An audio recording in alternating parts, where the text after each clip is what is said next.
valendo, né? Bom dia para todos. Bom dia. Vamos orar? Amém? Um voluntário, por favor. Senhor Deus e Pai, nós colocamos, Senhor, diante de Ti, Pai, nesse momento, Senhor, para que Tu possa nesse período, Senhor, ministrar profundamente nos nossos corações, Pai, que a gente possa entender, Pai, e que isso possa fazer morar esse entendimento dentro do nosso coração, Pai, e possa transformar-se na nossa mente hoje, nesse dia, Pai, que a gente possa ter a liberdade, Senhor, aqui, Senhor, de desfrutar, Senhor, desse conhecimento, Pai, que Tu possa abençoar, Senhor, grandiosamente, Senhor, a vida, Senhor, do pastor Levi aqui, Senhor, que ele possa ter muita autoridade, Senhor, e que use o Teu poder, Senhor, na vida dele, para que nós possamos ser grandiosamente ministrados, Pai. Consagramos esse momento a Ti, Pai, em nome de Jesus. Amém. Amém. Amém. Como eu estava falando anteriormente, esse é o nosso penúltimo estudo no livro de Apocalipse. Pretendemos, se o Senhor permitir, na semana que vem, fazer dos dois últimos capítulos. Hoje vamos ver o capítulo 19 e o capítulo 20. Essa é a parte nona, o nosso nono encontro. Então nós vamos ter fechado o estudo de Apocalipse em 10 encontros no final das contas. Amém? Vamos lá então, Apocalipse capítulo 19. Vamos começar, como temos feito, uma leitura e na sequência a gente vai fazendo os comentários, tá? Capítulo 19, versículo 1 diz assim, está certificado que está transmitindo? Ok. Depois dessas coisas, ouvi no céu uma como grande voz de numerosa multidão dizendo: Aleluia! A salvação e a glória e o poder são do nosso Deus. Porquanto verdadeiros e justos são os seus juízos, pois julgou a grande meretriz que corrompia a terra com a sua prostituição e das mãos dela vingou o sangue dos seus servos. Então, aqui ele começa, né, depois de um longo processo de dor e de aflição, agora começa um momento de louvor, né? E esse louvor ele é emitido por quem? Por quem? E que grande multidão é essa?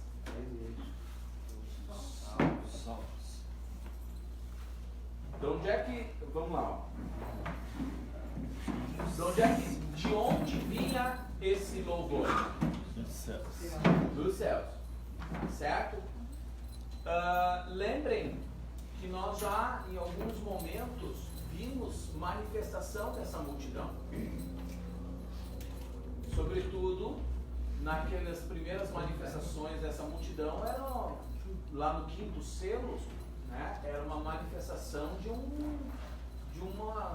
lamento, era a manifestação de um clamor, né, por Deus para que vingasse, né, o sangue deles.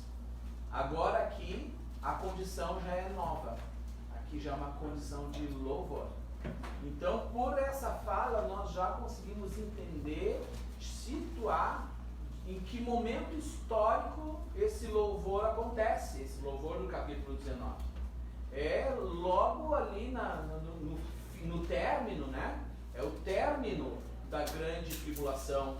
É o momento em que o Senhor já fez o juízo, já sentenciou, já executou o juízo sobre a grande meretriz, né? E já está aqui manifestando a ação dele sobre a terra em termos de justiça, né? Em termos de juízo. Nós temos uma diferença entre justiça e juízo. O juízo trata-se da execução, ok? Execução da justiça, né? A execução da justiça vem a ser o juízo. Amém?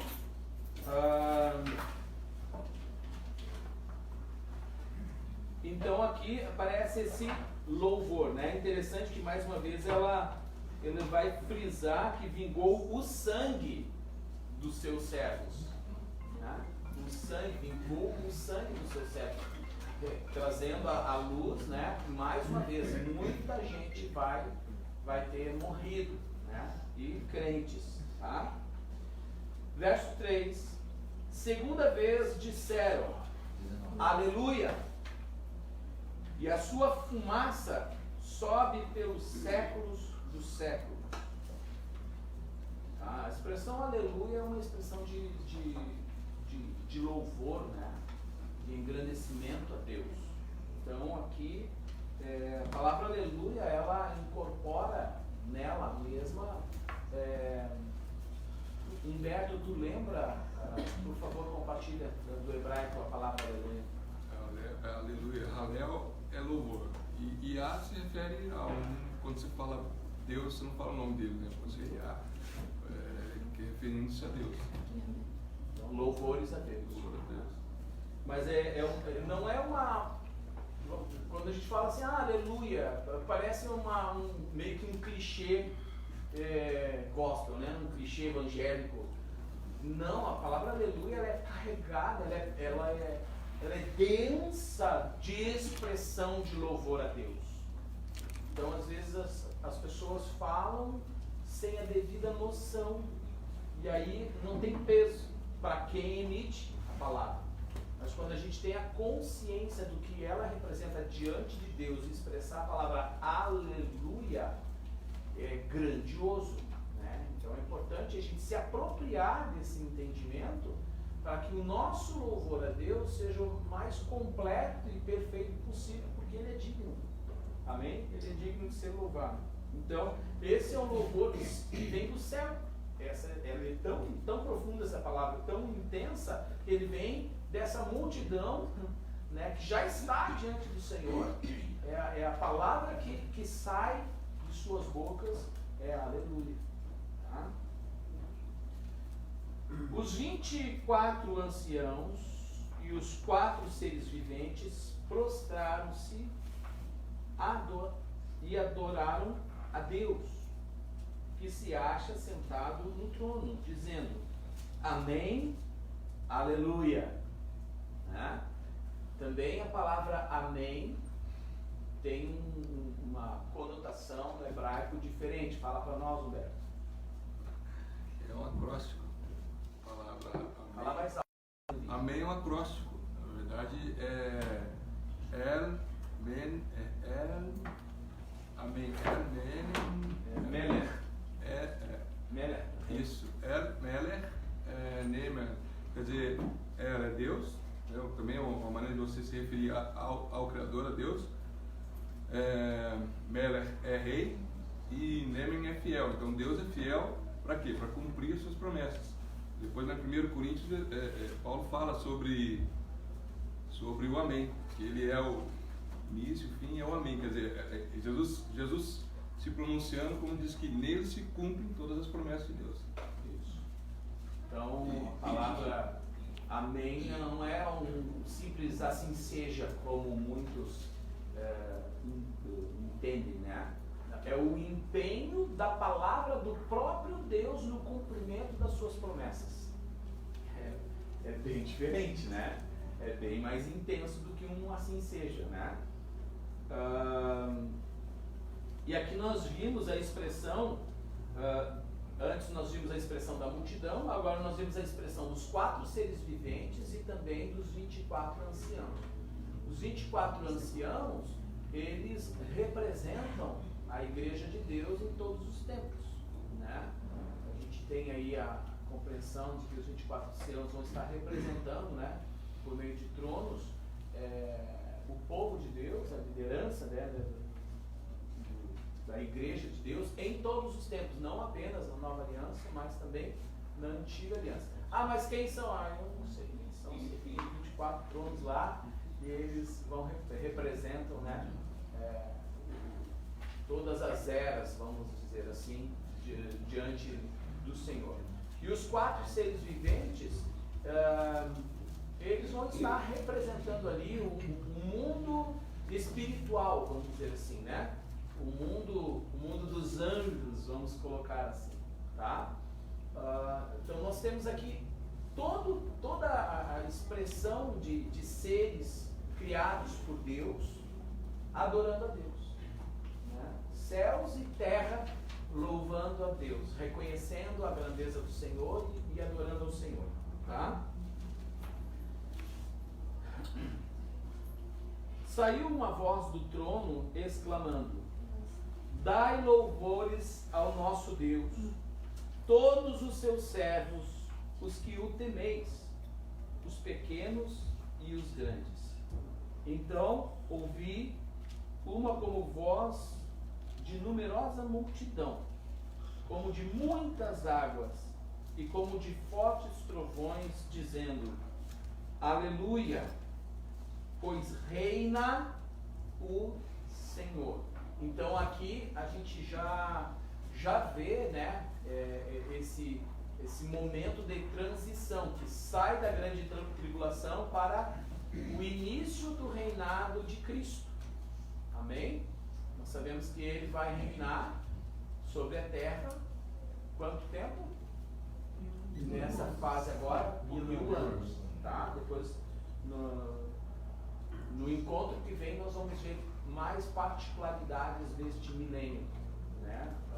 Semana que vem nós vamos ver mais particularidades do que deve acontecer, qual é a condição na terra. Nós vamos aprofundar um pouco mais esse conteúdo, tá?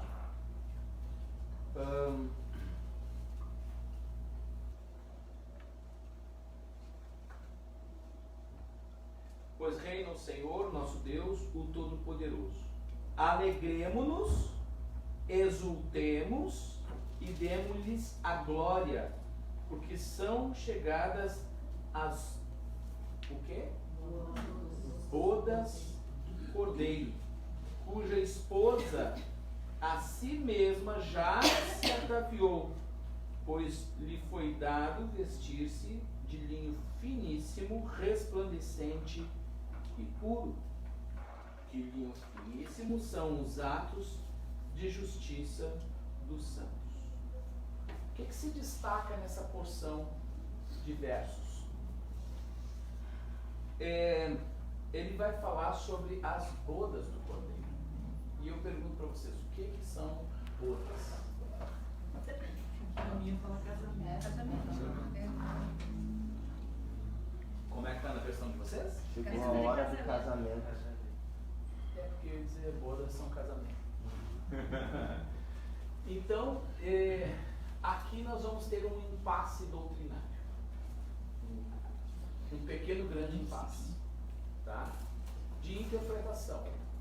Nós temos correntes distintas na interpretação dessa porção aqui, de como vai se dar isso. Primeiro vamos entender como é que era o casamento judaico, porque nós temos que entender a figura para entender o significado, né? Quando a gente fala de casamento hoje tem um formato social que é diferente do que era o formato nos tempos bíblicos, né?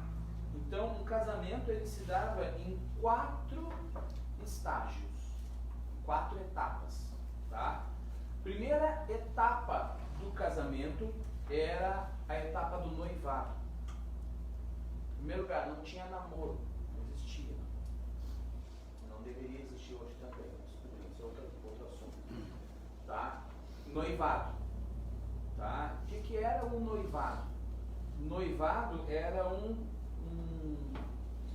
quando o rapaz já fazia um acordo com a família. Era um contrato. Na comunidade judaica, pelo menos nas ortodoxas, até hoje funciona assim. É feito um contrato chamado ketubá.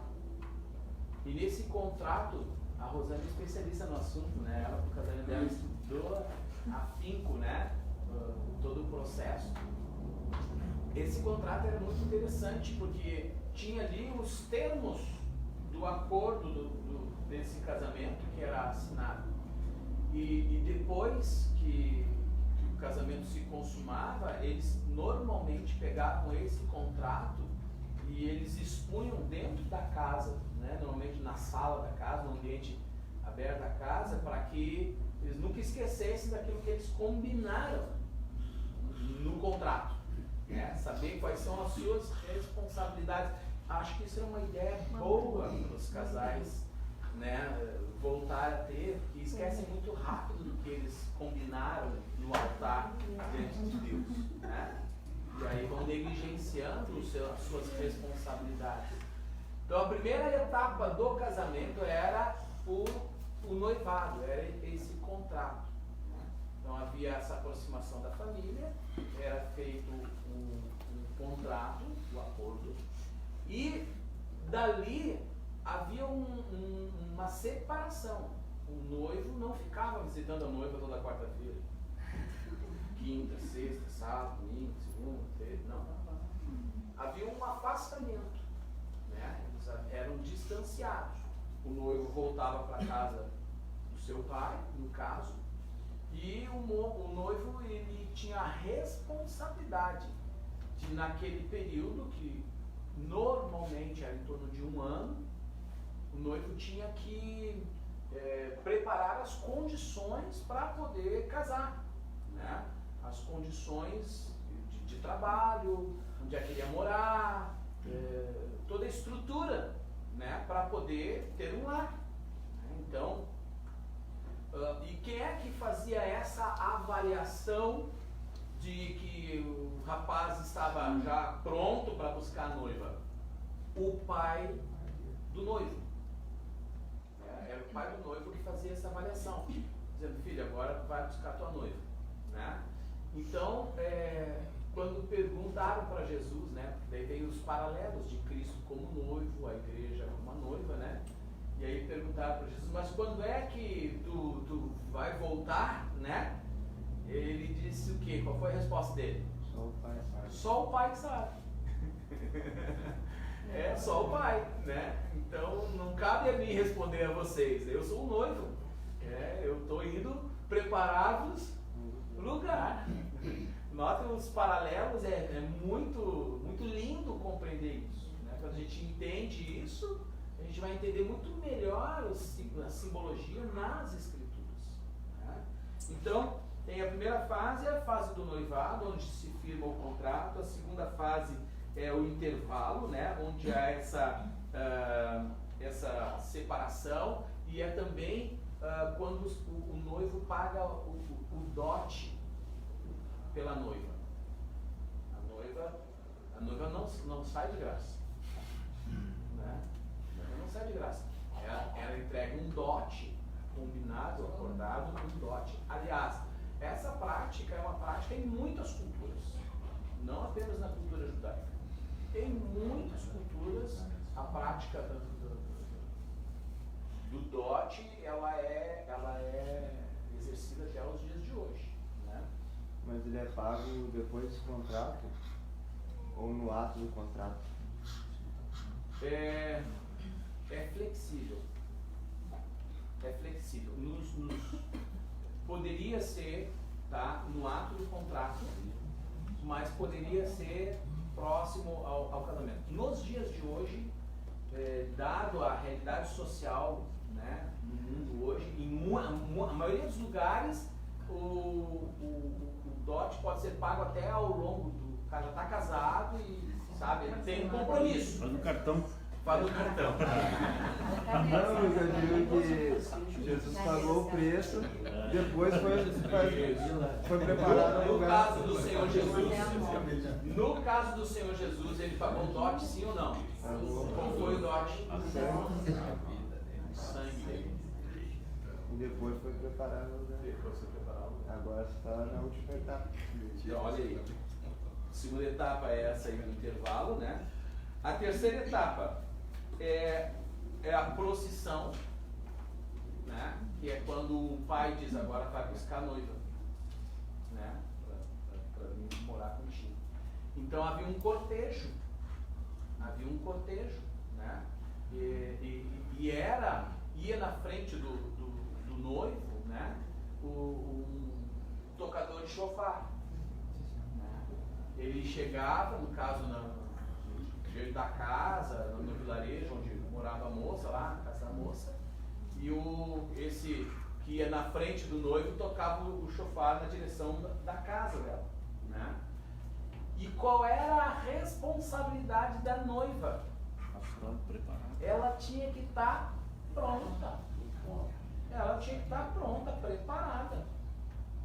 Com tudo que compete é a responsabilidade da noiva. Né? O seu enxoval tinha que estar pronto. Ela, inclusive, esse processo, né, o processo de preparação do seu próprio corpo, ela já começava a se banhar com aromas, com perfumes específicos e tal, né? Quando o noivo chegasse, ela ia estar cheirosa, ia estar, né, bonita. Então ela ficava lá um ano se embelezando, se tratando, se enfeitando. O que foi? O comentário que tinha que tirar o cascão, viu? Né? E aí ela também, as suas vestes, né, tinham que ser preparadas, tinha aquele tempo para preparar o vestido da noiva. Quer dizer, essa coisa que se tem hoje, né, socialmente, do vestido da noiva, isso é herança da cultura judaica. Hoje em dia, tanta gente desprezando essas coisas. Ah, isso é bobagem. Bota qualquer vestido, qualquer roupa, não sei o quê. E vão descredibilizando esses símbolos. Mas eles falam, os símbolos falam. Então aqui o vestido da noiva era uma coisa muito importante. Tinha significado, né? E tinha que ser branco. E era toda uma representação de pureza e tudo mais, né? Inclusive aqui cabe dizer o seguinte, que o divórcio, na realidade, o divórcio ele era uma situação que era encontrada nessa condição, nesse período ainda. O contrato ele era tão sério que, pronto, já está definido um outro, certo? Então havia situações ali, se por exemplo o rapaz, né, fosse para as núpcias e aí percebesse a moça não é mais virgem, ali ele poderia reivindicar, né, o divórcio e tudo mais, enfim. No contexto bíblico, o adultério não era precedente para divórcio. O adultério era precedente para quê? Para execução. Não era precedente para divórcio. Hoje em dia muita gente procurando, tomara que o fulano ou a fulana me traia para me liberar, para eu poder. É um raciocínio nada bíblico. Daí que vem até que a morte nos separa. Tem oração do divórcio. Tem oração do divórcio. Oração do divórcio. Deus mata. Mata ele. Ok, então vamos lá. E aí, e o paralelo, né? O que diz as Escrituras quando o Senhor Jesus voltar? Quem é que vai anunciar? Os anjos. Com o quê?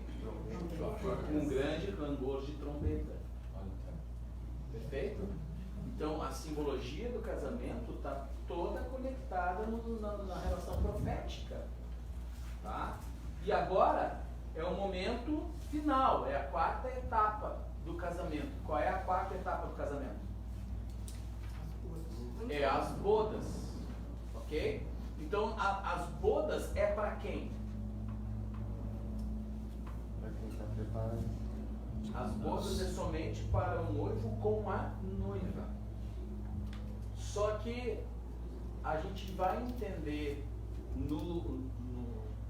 nessa dinâmica do casamento que além da noiva, quem mais comparece no casamento? Os convidados. E aí é que entra o que eu no começo estava falando das vertentes teológicas. Quem são os tais convidados? certo? Nós vamos tentar colocar um pouquinho aqui quais são os entendimentos que existem a respeito disso. Porque tem uma diferença entre ser a noiva e ser convidado. E nós vamos ter parábolas que falam sobre isso. Por exemplo, a parábola das 10 virgens. Elas são noivas? Não são as noivas. Elas são as damas de honra do casamento. Elas não são as noivas. Senão seria um casamento polígamo. Certo? O casamento é com uma noiva. Ali ele fala de 10. Ele está falando de participantes deste casamento que são dignos e os que não são. Certo? Nós vamos ter, por exemplo, a figura daquele grande banquete. Eu preguei, acho que domingo passado. Né? A figura do grande banquete. Né? Aquele era um banquete típico de casamento. Era uma relação de um banquete típico. Certo? Aí ele vai falar que tem convidados. Tem convidados para o banquete. Aí nós vamos ver também, né, em alguns momentos, algumas palavras dizendo: bem-aventurados os que são convidados para as bodas do Cordeiro, os amigos convidados. Então, quem são essas personagens? Quem são essas figuras? Isso é um tema que muitos se debruçam e debatem e vão espernear em cima desse assunto. E ele é complexo mesmo. Tá? Nós vamos... Cada um quer ser o convidado. Ou não. Você prefere ser o convidado ou prefere ser a noiva? Percebe? E aí? Aí é que entra a discussão, né? Vamos combinar que o simples fato de ser convidado já está de bem, né? Já não é ruim, está numa condição muito melhor do que aqueles que ficaram de fora.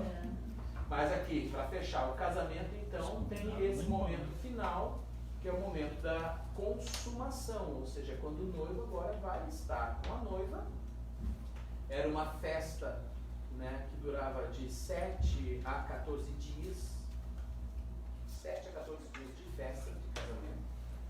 E então o noivo ia com a noiva para a tenda, enfim, e consumava o ato, né, o ato nupcial, certo?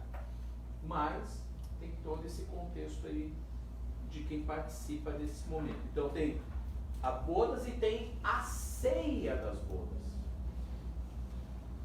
Percebe? A ceia não é as bodas. Estão entendendo o que quer dizer? A ceia é a ceia. É tipo assim, ó, é um casamento. Não tem lá uma festa, não tem um monte de convidado, não tem gente que come, não tem a ceia do casamento.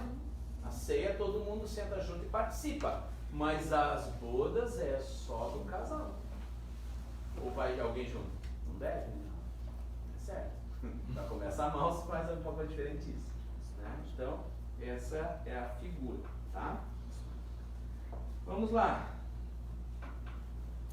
Então, verso 7, retomando: alegremo-nos e exultemos e demo-lhes a glória, porque são chegadas as bodas do Cordeiro, cuja esposa a si mesma já se ataviou, pois lhe foi dado vestir-se de linho finíssimo, resplandecente e puro, porque o linho finíssimo são os atos de justiça dos santos. Então, o que é as vestes da noiva? O que são as vestes da noiva? Atos de justiça. Atos de justiça. Certo?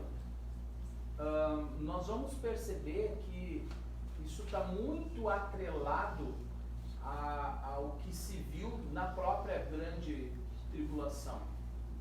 A toda a perseguição que houve sobre a igreja e a postura que ela assumiu, que os crentes verdadeiros assumiram diante da tribulação, diante da perseguição, né? Que vai ser traduzido como atos de justiça, né? A própria morte é um ato de justiça, né? O dar a sua vida por causa de Cristo é o grande e maior ato de justiça de todos. Tá? Então me falou o anjo: escreve, bem-aventurado aqueles que são chamados à ceia das bodas do Cordeiro. E acrescentou: são essas as verdadeiras palavras de Deus. Prostrei-me ante os seus pés para adorá-lo. Ele, porém, me disse: vê, não faças isso. Sou conservo teu e dos teus irmãos que mantêm o testemunho de Jesus. Adora a Deus. Então João ficou tão estarrecido com aquela situação, com aquela cena que ele estava vendo, que o impulso dele foi de adorar aquele que estava ali diante dele.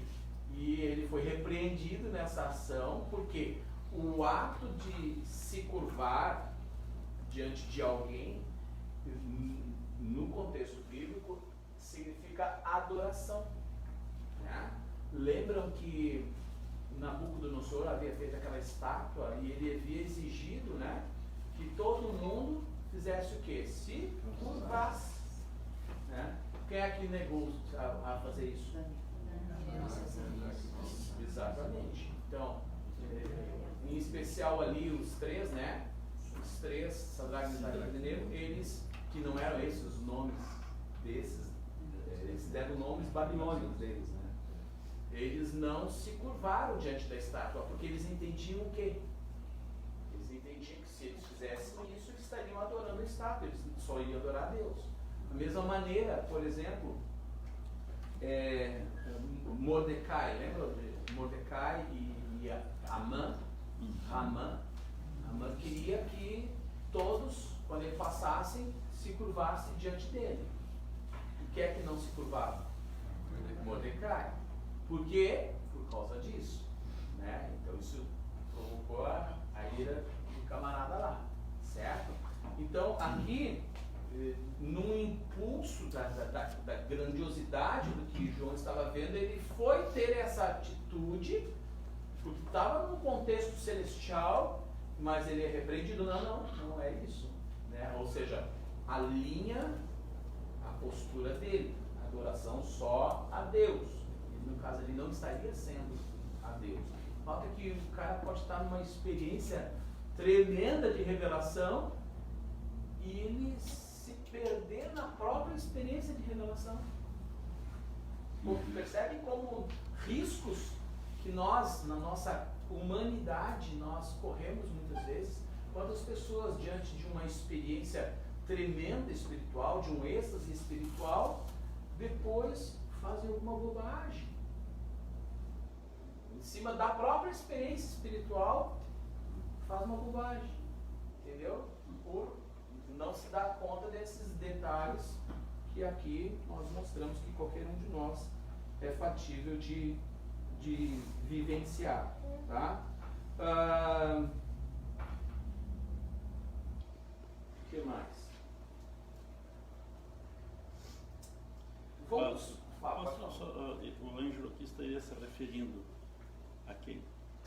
A minha versão aqui diz: quão felizes são os que foram convidados à festa do casamento do Cordeiro.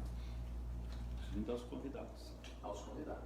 Então, bem-aventurado, felizes são os convidados. É aí que entra a polêmica, né? O dilema entre quem é a noiva e quem são os convidados. Bom, então vamos tratar das correntes teológicas que abordam este tema. Uma delas, primeiro, uma corrente teológica afirma que, na verdade, a noiva e os convidados, nesse contexto, são os mesmos. Então, é uma corrente teológica que simplifica, digamos assim, essa simbologia, e ele vai dizer que não, que todos os salvos, né, todos os salvos são a noiva. Tá? É uma visão simplista ou simplificadora das figuras. Ok? Tem alguns teólogos bem bem considerados, assim, bem conceituados, que colocam nessa perspectiva. Não, não tem essa, todos os salvos são noiva, e aqui ele só está alegorizando um pouco mais essa figura. Eu posso. Tem alguma coisa a ver com aquela pergunta que eu tinha feito de Apocalipse 17, dos chamados, escolhidos e fiéis? Aí pode entrar o que você abordou, sim. Pode encaixar. Tá? Qual é uma segunda corrente, tá? Que tem menos defensores dessa ideia, mas ela existe, eu estou trazendo aqui o que se ouve por aí, tá? Que a noiva se trataria exclusivamente dos 144 mil, ok? Dos 144 mil, e que todos os demais, eles são os convidados, ou seja, são salvos, estão na mesa do banquete, vive o contexto da salvação e tal, mas os 144 mil, eles têm um destaque, né, por tudo aquilo que tem lá no texto, que vai falar sobre eles, de que eles não se contaminaram, que papapá, né, então tem uma representação. É uma corrente teológica, a abordagem deles é interessante, não é desprezível, pode ter conexões com isso, pode. E a terceira, né, corrente teológica vai trazer o seguinte, que a noiva vai ser restrito àqueles que efetivamente fizeram uma entrega completa de suas vidas. Completa, total e restrita. E que ela seria assim muito aperfeiçoada enquanto noiva em que momento? Na grande tribulação. Você vai ver que a noiva se apronta na grande tribulação. É ali que ela vai de fato se aprontar. Então, não necessariamente tenha sido martirizado. Não necessariamente a pessoa tenha sido martirizada, ou seja, tenha morrido por causa de Cristo. Mas, de que todos os que morreram por causa de Cristo, esses provaram que fizeram uma entrega total de sua vida pelo Senhor. E, ao longo da história, né, quem teve esse grau, esse nível de dedicação a Deus, né, uma entrega absoluta, e quem faz esse juízo é o próprio Deus, ok? E quem seriam os convidados? Todos os que, sim, entregaram-se a Cristo, converteram-se, mas não tiveram uma vida de renúncia completa, né? E nós vamos ver nas Escrituras algumas diferenciações com expressões do tipo e receber o completo galardão. O que seria esse completo galardão? Seria ser enquadrado nessa condição de noiva. O completo galardão seria ser assimilado como noiva e não como um convidado, certo? Que mais? Nós temos lá a palavra de Paulo aos Coríntios, quando ele diz que as nossas obras seriam passadas, provadas pelo fogo. E aí ele faz uma distinção ali. Ali fica muito claro que existe uma distinção entre aqueles que as suas obras são preciosas, né? Ou se são de material que se consome. E ele vai dizer que vai ser salvo. Aquele que teve as suas obras consumidas no fogo é salvo, mas ele assim, como que pelo fogo? Ele faz uma distinção ali do que vai ser essa realidade de reconhecimento da parte de Deus para com os homens. Então essa tese que eu estou trazendo para vocês faz sim uma distinção entre noiva e convidados. Todos estão no contexto do casamento, né? Está separado, celebra, tem alegria, está ali na presença do noivo e tudo mais. No entanto, a noiva é um grupo específico de gente que pagou um alto preço e que esse reconhecimento seria o próprio galardão, a recompensa que é prometida, e o Senhor fala sobre galardão, né? Então, aqui estaria essa distinção. O que você ia falar? Não, um grupo seleto. Um grupo seleto. Naquela discussão do jejum lá que os fariseus usavam lá os discípulos de Jesus não jejuavam, ele trata os discípulos como um amigo do noivo, né? Os amigos do noivo não têm que jejuar quando o noivo está presente. Exato. Bem lembrado. Bem lembrado. Eles não tratam ainda os apóstolos Como noiva, né? como noiva. Né? Até porque eles nem tinham morrido ainda por Cristo. Né? Como igreja. Então, essa é uma tese muito forte, e que, digamos, de uma certa maneira não é muito vista no meio evangélico, né? Porque a gente tem a tendência de tratar a todos como noiva do Cordeiro indistintamente, né? Ah, tu creu em Jesus, tu já é a noiva. Aí tem aquela passagem de que Deus não faz acepção, mas ele faz distinção. Exato. É diferente. É diferente, bem colocado. Acepção de pessoas é uma coisa e distinção de pessoas é outra. A distinção E as Deus pessoas faz. só pegam isso daí, né? Ela não faz acepção. Bem colocado. Amém? E aí vocês ficam assim, tá, e aí? Ela em João, Jesus diz que vai preparar um lugar, vou preparar-vos um lugar na casa do meu pai, há muitas moradas. Eu acredito que isso seja galardões. Há muitas moradas. Eu acredito que sejam moradas diferentes. É que assim, existe muita distorção na compreensão dessas palavras, tá?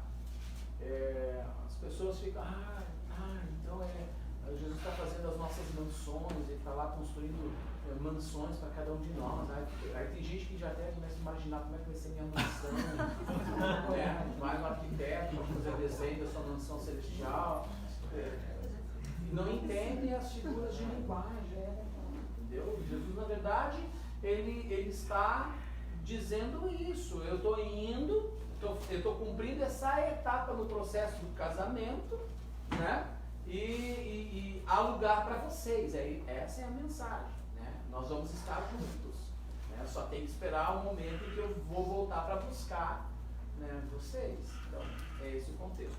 Bom, aí diverge, a discussão ela é ampla, tá? Não vou entrar no detalhe dessa discussão, porque ela é muito vasta, tem muito argumento de todos os lados, tá? Eu tenho uma inclinação, eu confesso para vocês que eu, particularmente, eu não bati o martelo sobre a minha opinião concreta, né? Não, eu tenho convicção de que é isso aqui, ponto final. Eu não tenho essa convicção sobre qual dessas três vertentes é a mais a correta, né? Eu tenho a inclinação a me identificar com essa última, essa terceira tese, né? Por ver isso, né? Mas, enfim, tem outros textos que podem desmontar essa tese. Então, eu deixo em aberto. Quero me reservar o direito de não fechar a questão. O importante é o seguinte: o importante para nós é, primeiro, a convicção da nossa rendição ao Senhor. Perfeito? Segundo, buscar fazê-la por total. Se vamos morrer por Cristo literalmente ou não, nós temos que morrer a cada dia. Literalmente morrer a cada dia para o Senhor. Eu acho que se a gente viver isso, a gente entra como noivo. Né? Vocês concordam que tem muito crente que crê em Jesus, mas leva a vida, né? Vai levando. Então, e a coisa vai ser distinta, vai ser diferenciada. Eu creio assim. Amém? Vamos lá.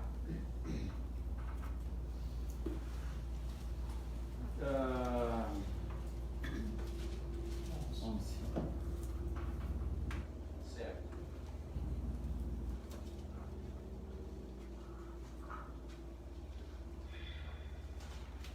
Verso 11. Vi o céu aberto e eis um cavalo branco, e seu cavaleiro se chama Fiel e Verdadeiro, e julga e peleja com justiça. Bom, esse cavalo branco é diferente daquele cavalo branco do primeiro selo. Não é o mesmo. Quem é que montava aquele primeiro cavalo branco? O anticristo. Ok? Esse aqui não é o anticristo. Aquele cavaleiro carregava o quê? Um arco. Certo? Um arco. Este aqui não vai carregar arco. Vamos lá. O seu cavaleiro se chama Fiel e Verdadeiro e julga e peleja com justiça. Quem é que faz isso? Quem é que é fiel e verdadeiro e julga com justiça? Jesus. Está falando do próprio Senhor Jesus. Tá? Os seus olhos são chamas de fogo. O que significa isso? Olhos como chamas de fogo significa olhos que perscruta toda a terra, todas as situações, todos os corações, né?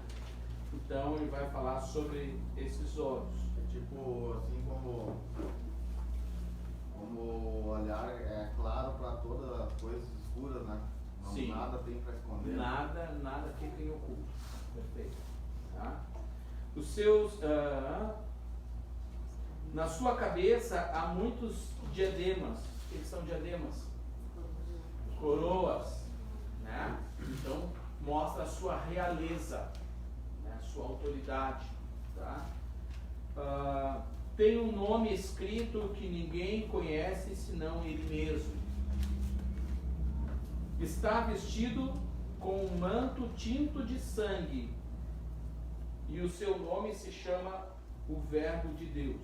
O que é esse manto tinto de sangue? Por que o seu manto está... Do pisar, Nós já vimos. E vocês percebem que agora começa a ficar fácil entender a linguagem. Se nós não tivéssemos visto anteriormente que ele pisa o lagar, né? E aí o sangue, né? A figura do pisar o lagar que respingava o suco da uva na roupa, né? Ficava manchado. E aí diz que é ele que vai pisar o lagar da ira de Deus, né? Sobre os ímpios. E isso vai manchar as suas vestes. Agora que ele vem e retoma essa fala, né? Ele está só relembrando o que já foi dito antes, né? Na seu manto tinto de sangue e o seu nome se chama o Verbo de Deus, né? Lembra que é a mesma linguagem que João vai usar na sua carta. E o Verbo se fez carne. No princípio era o Verbo, né? E o Verbo estava com Deus. Ou umas versões vai dizer, no princípio era isso, e o Verbo era Deus. Tá? Oi? Voltando um pouquinho ali, fala ali sobre um nome que só ele, mais ninguém. Sim.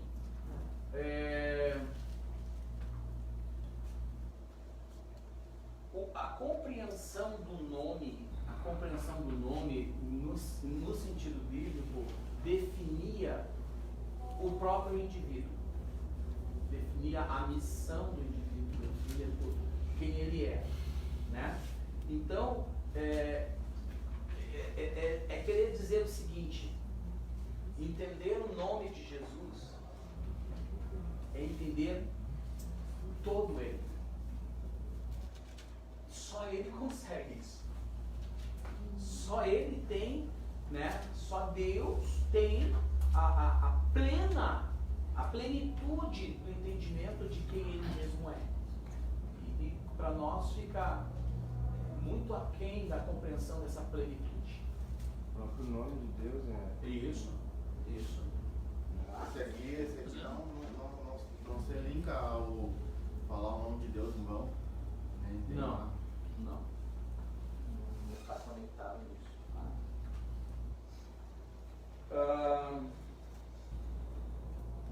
E seguiram os exércitos que há no céu, montando cavalos brancos, com vestiduras de linho finíssimo, branco e puro. Sai da sua boca uma espada afiada, para com ela ferir as nações, e ele mesmo as regerá com um cetro de ferro, e pessoalmente pisa o lagar do vinho, do furor da ira do Deus Todo-Poderoso. Então é a narrativa da volta de Jesus, do momento, né? Então vejam só, o cenário do capítulo 19 começa com aquele louvor dizendo aleluia, tipo assim, chegou a hora, entendeu? O aleluia, chegou a hora, e eles já estão louvando, e aí começam esses episódios, né, da vinda efetiva do Senhor, configurada na figura do matrimônio, né, todos os elementos simbólicos.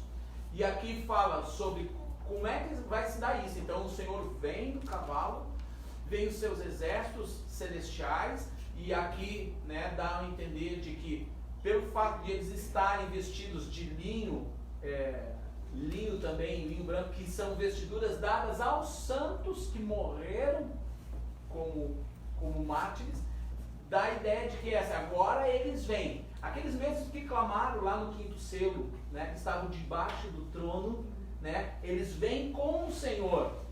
Ou seja, daqui a pouco o camarada morreu ali na grande tribulação, é um bate e volta, né?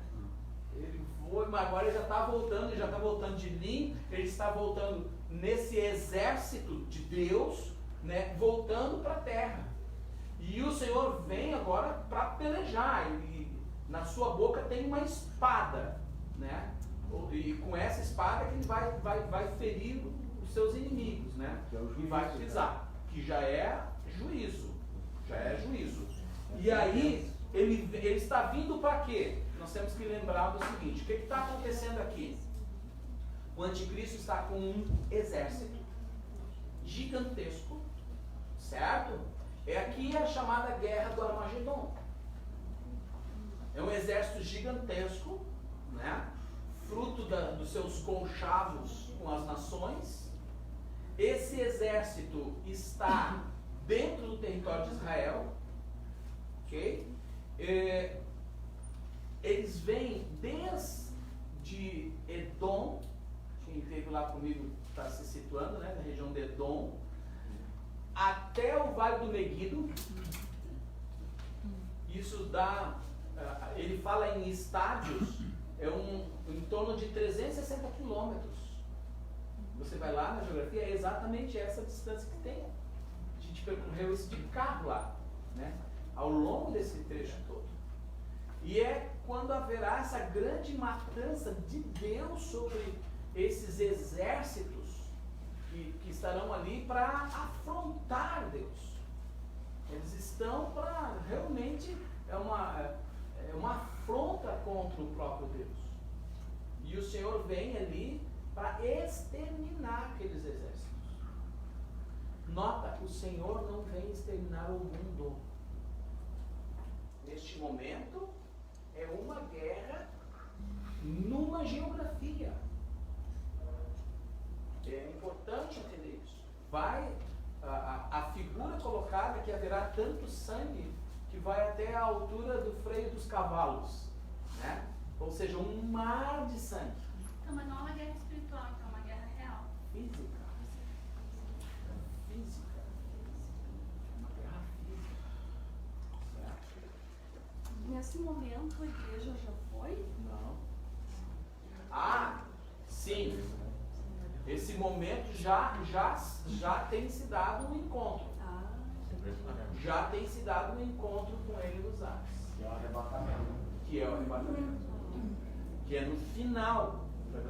Só que esse arrebatamento não é um arrebatamento para ir para o céu, o que é normalmente ensinado nas igrejas. É a reunião aqui. É a reunião com ele nos ares. E essa é interessante isso, tá? Porque o arrebatamento, esse encontro nosso com o Senhor nos ares, ela é emblemática. Por quê? Como é que se dava naquela época, por exemplo, um imperador, né, ou um grande rei, ele vai ao seu reino, ok? Quando ele saía, viajava, enfim, ficava fora, e ele estava voltando para o seu reino. Saía uma comissão da cidade. E vinham, numa certa altura do trecho, se encontrar com o rei. Para depois, no cortejo, entrar na cidade com o rei. Eles entravam na cidade celebrando. É essa a figura. Jesus foi, ele é o rei dos reis. Quando ele voltar, os que estão dentro da cidade vão ao seu encontro a uma certa altura para entrar na cidade de volta agora, cortejando o rei. Nossa, no casamento também era assim, né? No casamento também. Porque a figura da igreja é a noiva, e ela vai se encontrar com o seu noivo e volta, né? Para casa, sim. já com o corpo glorificado. Acreditamos que esse é o momento em que aqueles que estiverem vivos receberão seu corpo glorificado. Daí descem para a grande peleja. E é quando também os mortos em Cristo ressuscitarão. Então os mortos, eles ressuscitam, e aí os que estão vivos se encontram juntos. Aí é a união de todos. Em que parte é que ele entra na porta dourada? Um pouco mais à frente. Agora ele está fazendo a procissão aqui, certo? Certo. De pisar o lagarto. Ele está fazendo o extermínio dos seus inimigos. E no 14 ali, apóstolo, os exércitos dos céus o seguiam, vestidos de linho fino, branco e puro, montados em cavalos brancos. Sim.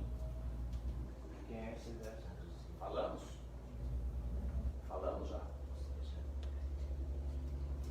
Todos os que morreram em Cristo já receberam, né, suas vestiduras, estavam lá no trono cristão. E entendemos que junto aqui tem anjos também. Né? Tem anjos junto nessa procissão aqui de descida. Tá? Tem no seu manto e na sua coxa um nome escrito: Rei dos Reis e Senhor dos Senhores.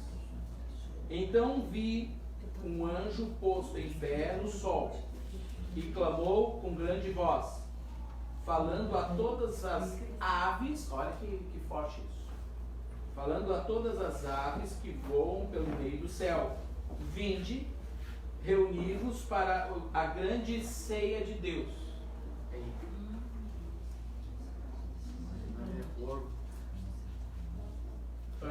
Vocês lembram que Jesus em Mateus capítulo 24, ele vai falar, né, onde se ajuntam os corpos, né?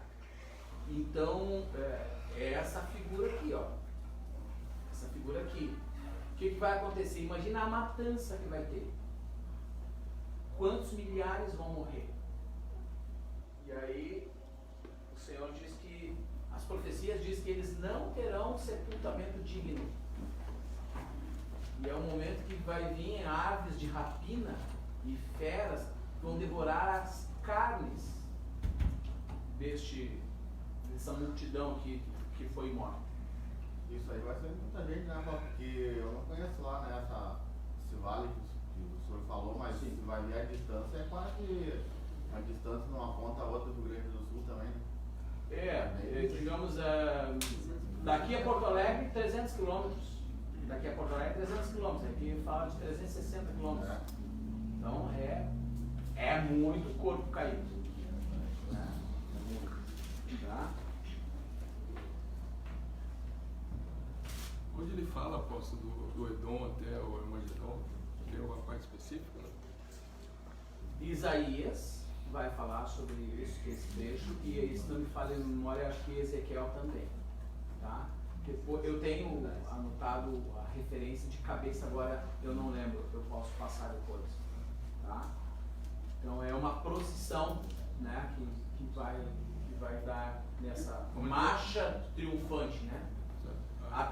E Jesus faz isso para chegar em Jerusalém. Mas o exército anticristo, pelo que eu entendi, vai estar aí, que você falou? Vai. E aí que Jesus vai vir e acabar com ele. Acabar com ele. Onde é que eu parei? 18 agora? Para que comais carnes de reis, carnes de comandantes, carnes de poderosos, carnes de cavalos e seus cavaleiros, carnes de todos, quer livres, quer escravos, tanto pequenos como grandes. E vi a besta e os reis da terra com os seus exércitos congregados para pelejarem contra aquele que estava montado no cavalo e contra o seu exército. Percebendo? O cenário de guerra aqui, quem é que está do outro lado, quem é que está comandando? A besta. Quem é a besta? O anticristo. Mas a besta foi aprisionada, e com ela o falso profeta, que com os sinais feitos diante dela seduzia aqueles que receberam a marca da besta e eram os adoradores da sua imagem. Os dois foram lançados vivos dentro do lago de fogo que arde com enxofre.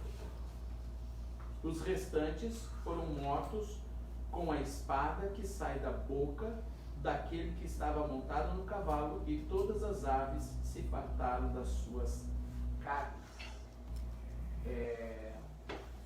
Tem uma referência, agora não lembro exatamente qual, que fala de um período de 6 meses só para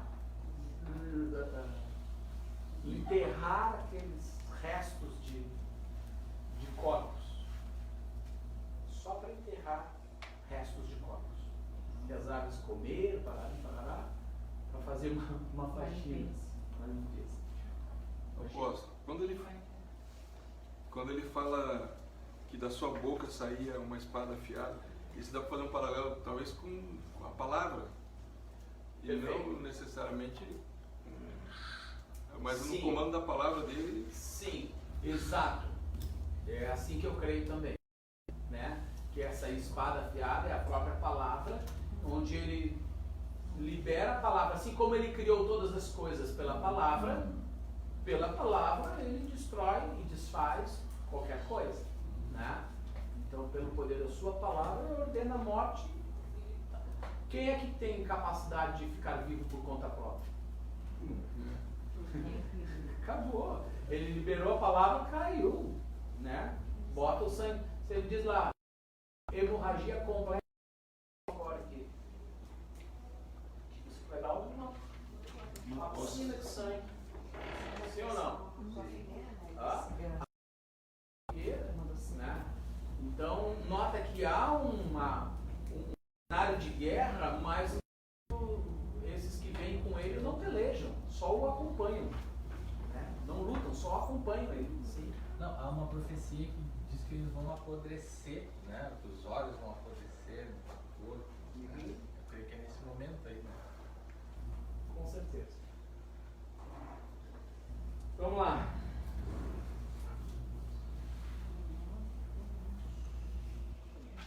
Verso 20, né?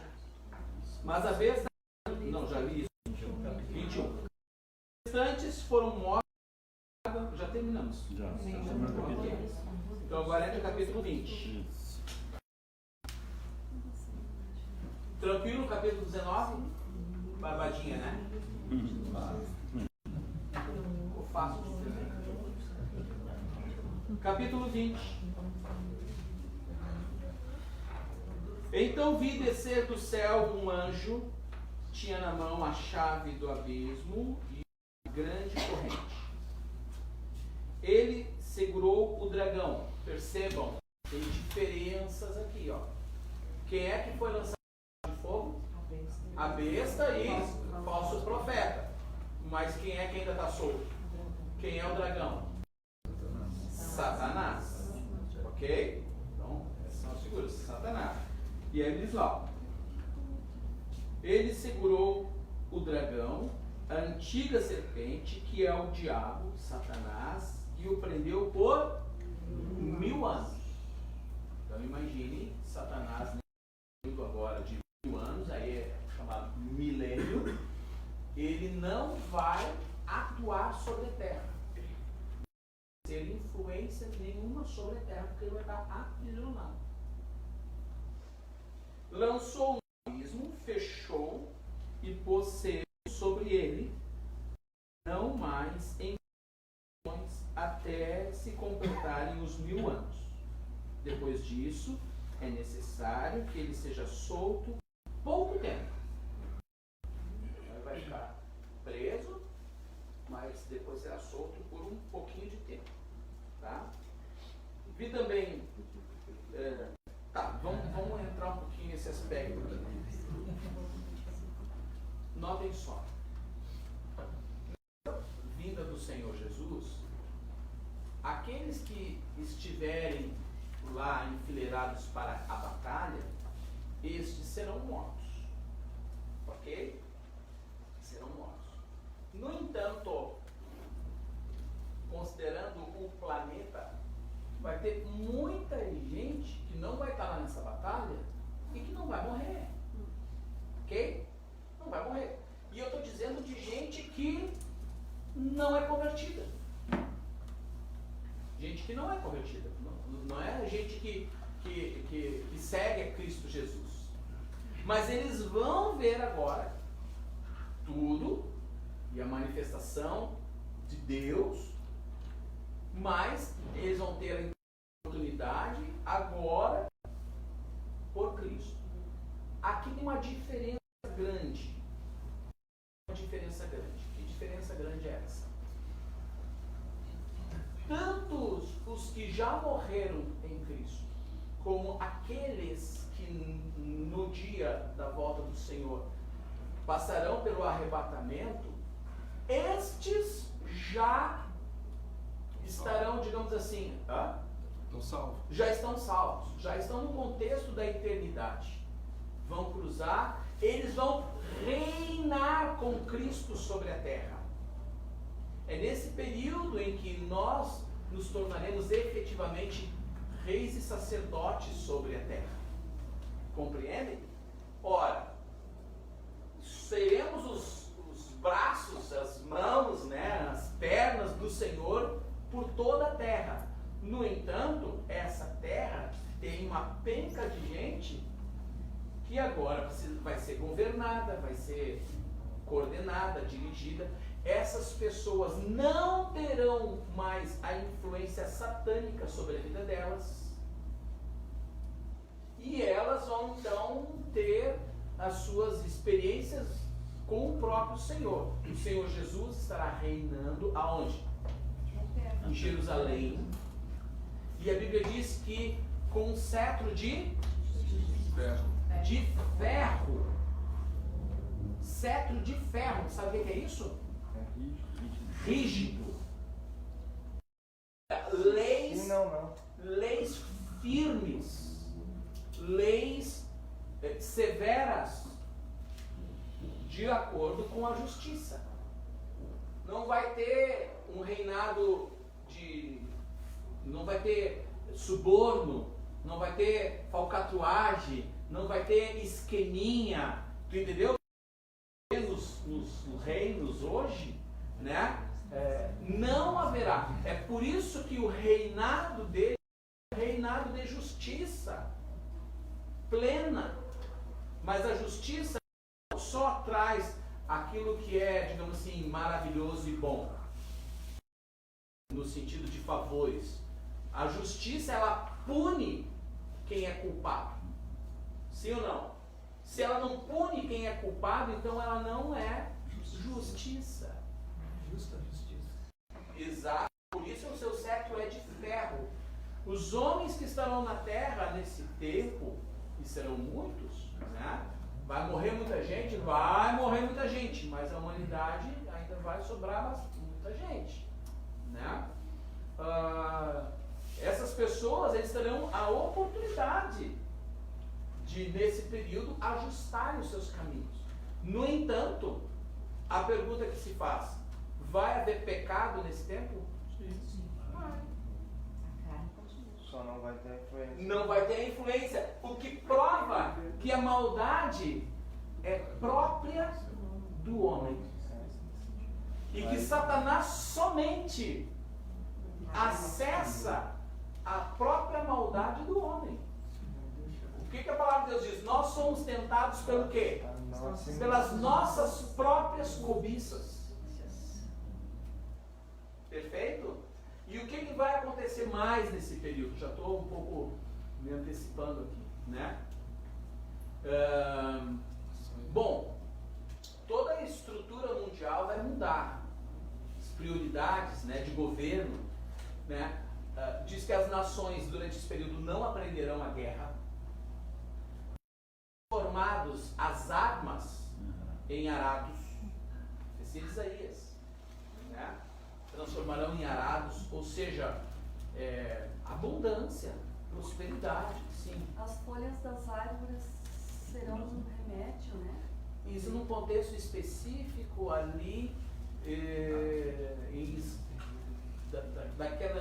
nas margens daquele rio que corre do trono, que vai até o Mar Morto. Outra pergunta, diz que todo joelho se dobrará e toda língua confessará que ele é o Senhor quando ele ganhar a batalha no Armagedon. Com certeza. Com certeza. Imagine só, por mais que o indivíduo não for discípulo genuíno de Cristo Jesus, agora ele está vendo. Agora ele está vendo o Senhor Jesus instalado ali. Pergunto, vai dobrar o joelho ou não vai? Vai reconhecer que é Senhor ou não vai? Até aqueles que são opositores vão reconhecer ou não vão? Não. Só que para eles vai ser tarde, né? O que mais vai acontecer nesse período de milênio? Nós vamos perceber que há uma reorganização da natureza. A natureza vai ser afetada agora no sentido de restauração, né? Mudará muita coisa do que a gente vê hoje, porque hoje a natureza está numa situação de decadência e ela vai provar um período de restabelecimento, conforme o Éden. A palavra hebraica é tikkun olam, restauração de todas as coisas conforme a origem, conforme o princípio.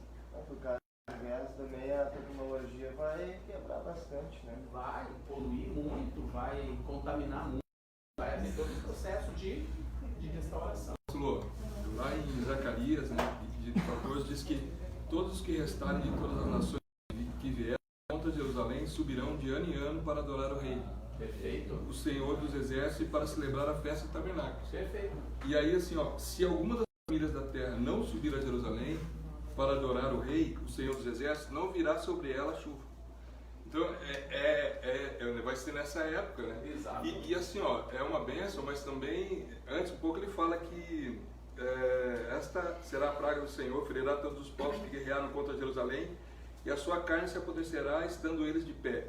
Apodrecer-lhe-á os olhos, esse que o Daniel falou, nas suas órbitas, e lhes apodrecerá a língua da boca. Naquele dia também haverá da parte do Senhor grande confusão entre eles, cada um agarrará a mão do seu próximo, cada um levantará a mão e contra o seu próximo. Então, aí, como essa praga, assim será a praga dos cavalos, dos mulos, dos camelos, dos jumentos, todos os animais que estiverem naqueles. Então isso é antes da chegada de Jesus. A hora que depois que ele chega e instala o milênio, aí que sim, todas as nações terão que ir lá. É como se fosse uma lei. Uma lei, mas é quase que uma punição contra aquelas nações que vieram contra Jerusalém. Se não subir, não vai ter chuva. Então, quer dizer, vai ter o direito.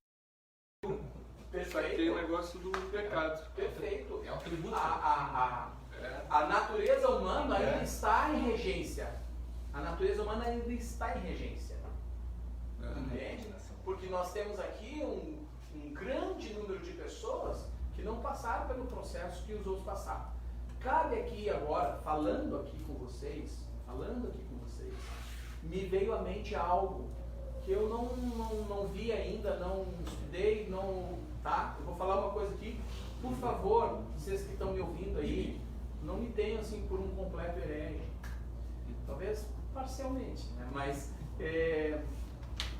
uma possibilidade que me ocorreu à mente, poderia talvez ser os amigos ou os convidados do noivo, estes que sobreviveram, os salvos já de antemão, eles poderiam ser a noiva. E esses que não morreram, que sobreviveram e que vão estar agora junto ao reinado de Cristo, poderiam talvez estes serem os convidados do noivo. E olha, bem-aventurada, eles estão passando. Faz sentido essa possibilidade? Talvez é uma quarta tese, né? Até porque as Estou bodas, lançando teologia aqui, tá? as bodas duravam de 7 a 14 dias. Então, duravam, acabam um tempo, então, que seriam 1000 anos, acabou esse tempo, os convidados vão embora, fica a noiva e o noivo. São analogias, né? Alguém ia perguntar uma coisa assim? Acho que a sua tese ela se fecha no versículo 15 do capítulo 20, que fala: aquele cujo nome não foi encontrado escrito no livro da vida, foi lançado no lago de fogo. Só que isso vai ser daí já. Sim, já lá o que não foi convidado para a boda será lançado.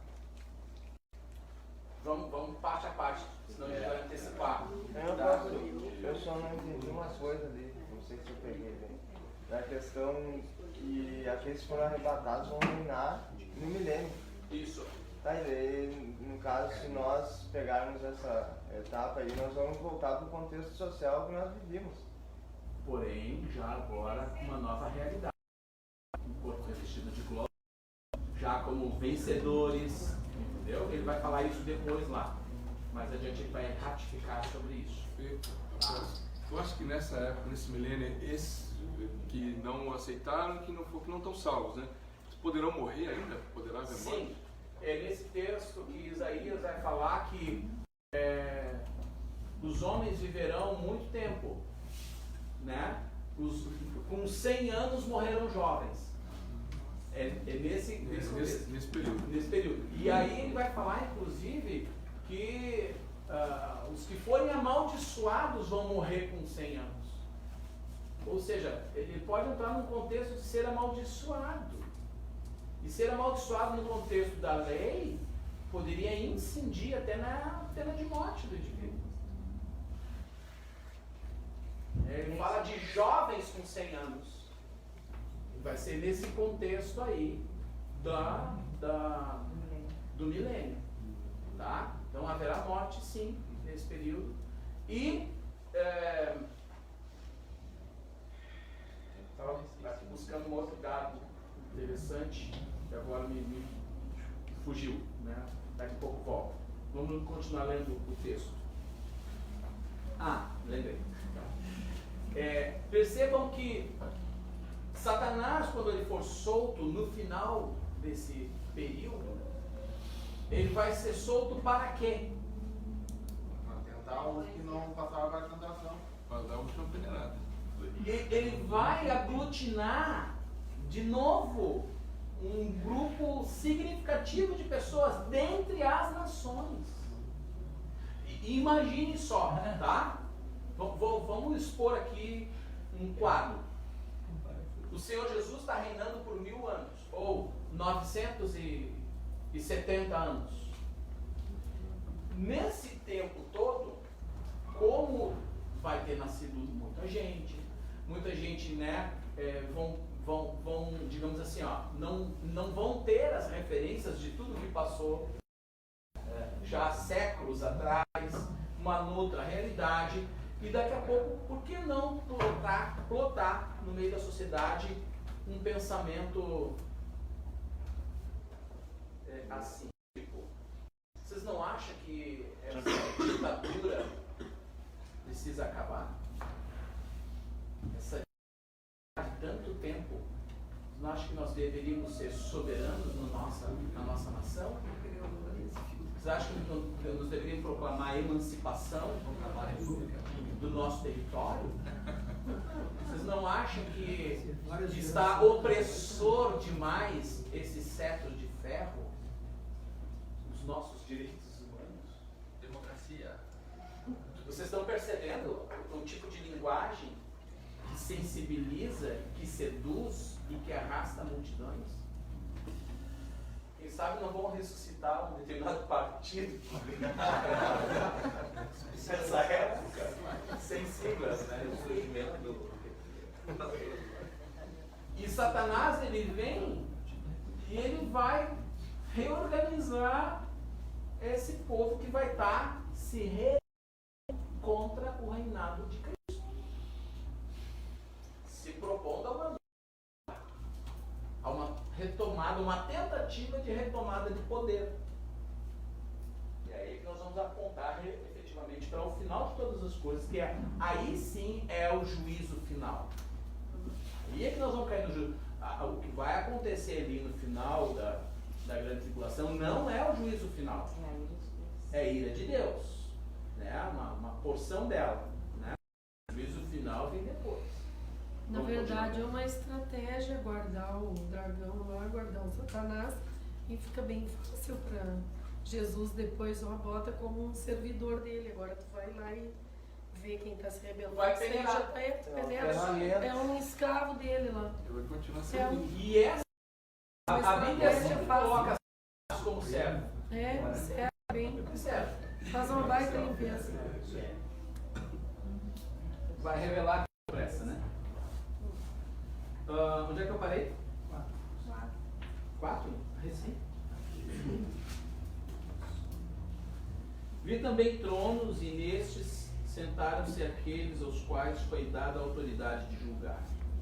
Vi ainda as almas dos decapitados por causa do testemunho de Jesus, bem como por causa da palavra de Deus, tantos quantos não adoraram a besta, nem tampouco a imagem, e não receberam a marca na fronte e na mão, e viveram e reinaram com Cristo durante 1000 anos. Por isso que eu digo, vale a pena morrer nessa época. No meu tá, eles reviveram. Mas Fica mais o caso de ressuscitados. Isso mesmo.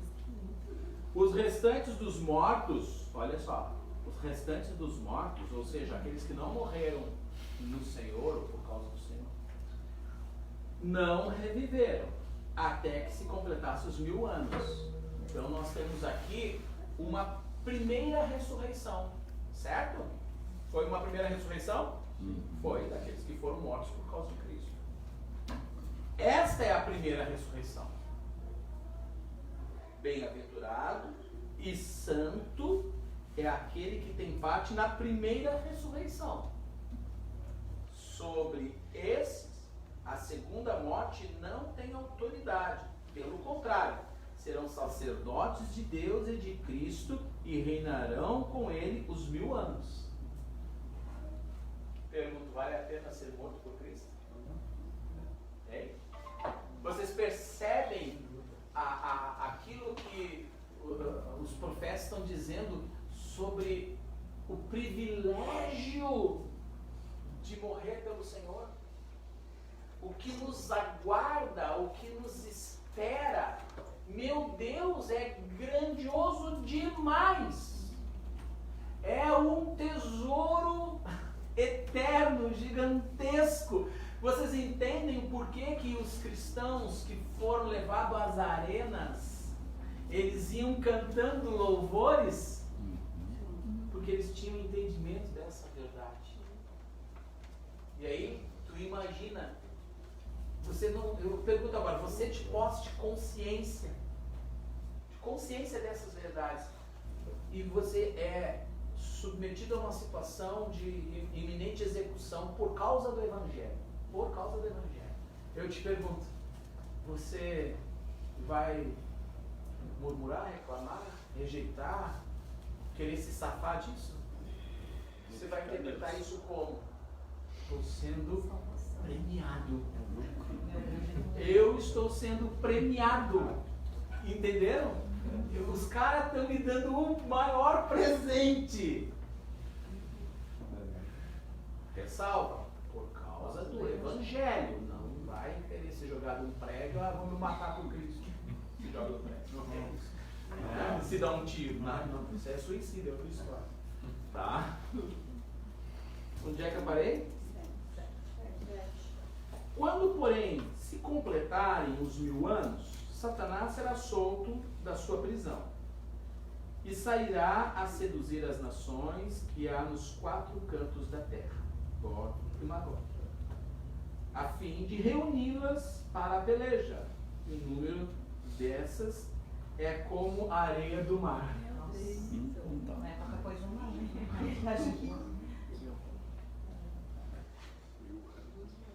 1000 anos de população se multiplicando. E sem, não vai ter Sem morrer, matança? né? Não vai ter tanta morte. Não vai ter guerra, É. não vai ter doenças, essas pragas, tudo. A morte Mas é que nem A Camundongo. guerra vai dar com muita gente na frente. Muita gente na frente. Vai ser que nem Camundongo, velho. Tem anos leoninos que vão ter. Marcharam então pela superfície da terra e sitiaram o acampamento dos santos e a cidade querida. Notem que agora ela é tratada como Agora cidade querida. É. Antes da condição do governo do anticristo, ela era vista como uma meretriz. Agora é cidade querida. Por quê? Porque ali está o Senhor. Onde é que eu parei?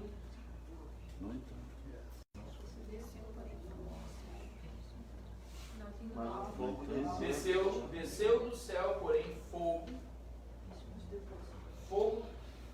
fogo do céu e os consumiu.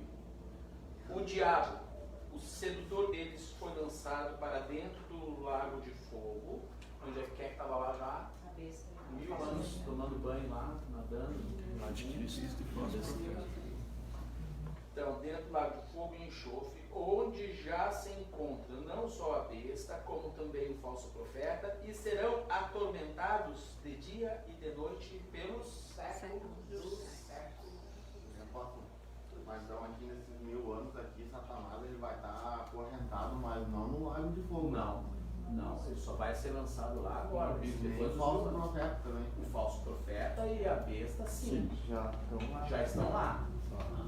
Agora Satanás, o próprio, é lançado lá junto com eles. Mas nenhum homem, depois do juízo, só que vão se separar. Sim, isso aí.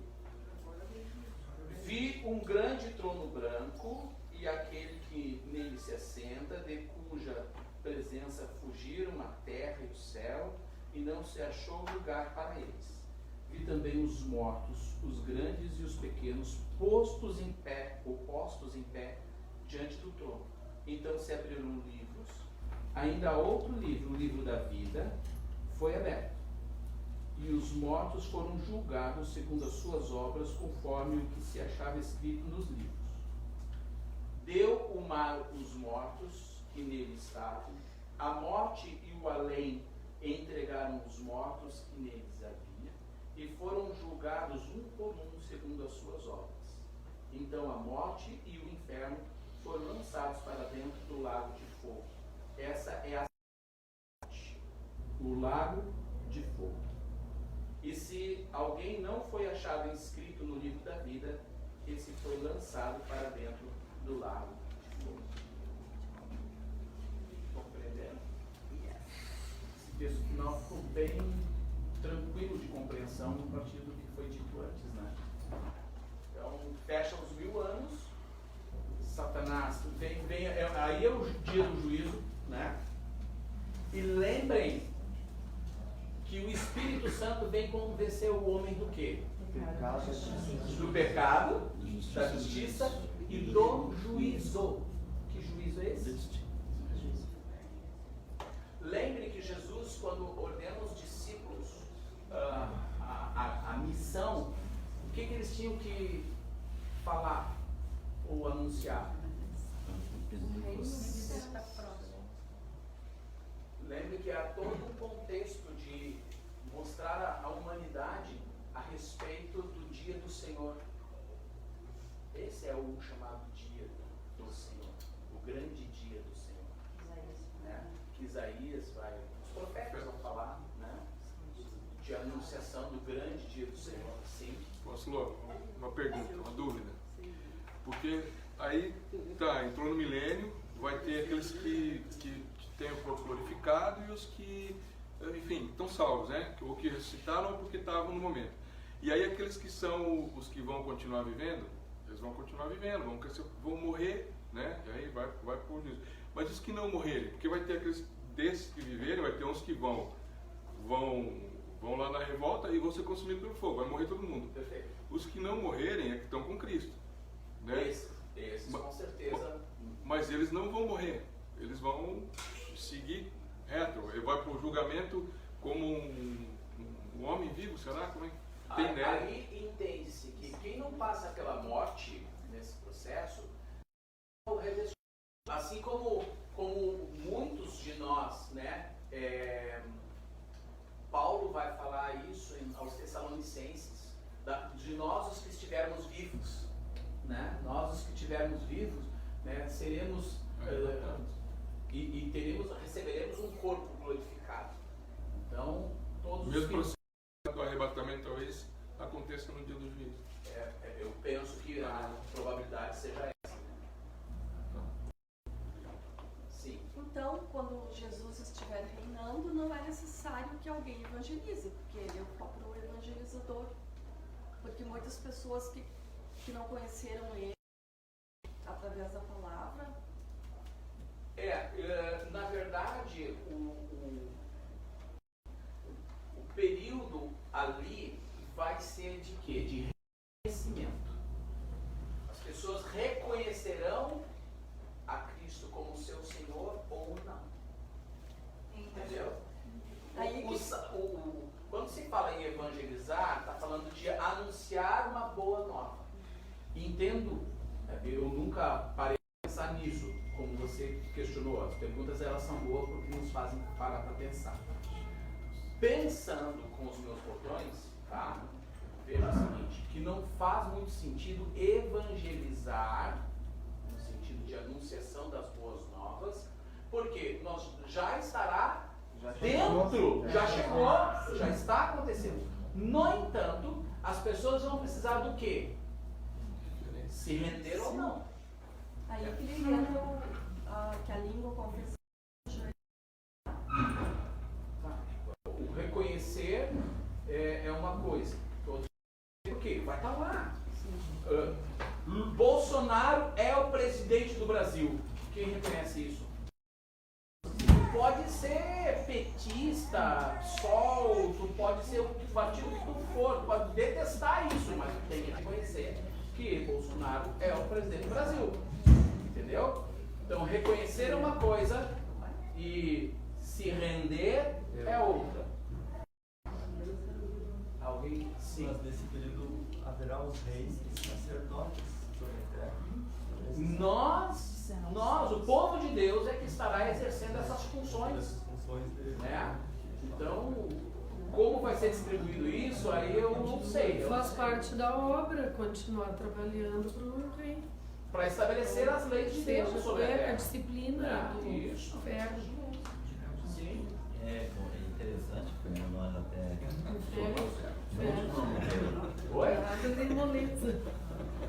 muitos não morreram nesse período, muitos não estavam naquele momento da guerra, correto? Correto. Então ficou gente com maldade também. Claro.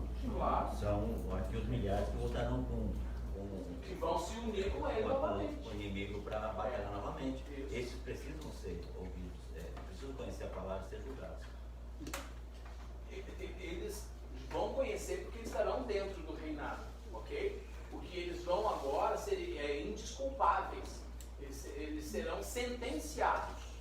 A situação final deles é de sentença, não tem mais o que fazer. né? Então, ali já acabou todos os recursos de instância, é juízo. Essa é a justiça de Deus sobre nós. Essa é a justiça de Deus sobre nós. É colocar a lei, né, em primeiro lugar. Amém, queridos? Fechamos o capítulo 20? Apóstolo, pergunta da irmã aqui, a hora que Jesus vai vir pela porta dourada, Tá. nesse contexto, né? Nesse contexto, ela se dá quando Jesus vai tomar a cidade de Jerusalém. Ok? Então, uma série de episódios acontece ali nós falamos isso já anteriormente, né? Do terremoto, né? Vai ter esse incêndio, então vai ter um levante. Ele vem passando na volta dele, né? Fazendo essa cruzada de 30 dias, né? Executando seus inimigos até colocar seus pés sobre o Monte das Oliveiras e adentrar novamente a cidade, ali para tomar posse da autoridade sobre a terra. Que onde já tem um reino. E aí é para estabelecer o reinado, tá? Nesse circuito aí. Vamos orar? Vamos agradecer a Deus? Delicado, né? Capítulo 19, principalmente, meio capitudinho, assim, de entender as coisas. Vamos orar. Algum voluntário, por favor. O escravo. Pai, obrigado, Deus, por esse tempo. Obrigado, Deus, por estar revelando esses mistérios, Deus, que para nós tão confuso era, e o Senhor, através da vida do apóstolo, tem nos trazido luz, e nós somos gratos por poder estar aqui, por poder fazer parte da tua igreja, por poder fazer parte dessas revelações, e que essas revelações não fiquem apenas para o nosso conhecimento, para o nosso intelecto, Pai, mas que nós possamos usar isso para a implantação do teu reino, para aquilo que o Senhor nos chamou para fazer, Pai. Que o Senhor esteja levantando homens, mulheres, Senhor Deus, intrépidos, corajosos, ousados, Deus, para falar das coisas concernentes ao teu reino. E que nós possamos, Deus, ser luz e sal nessa terra, Pai. Assim oramos nessa manhã agradecidos, Pai, em nome de Jesus.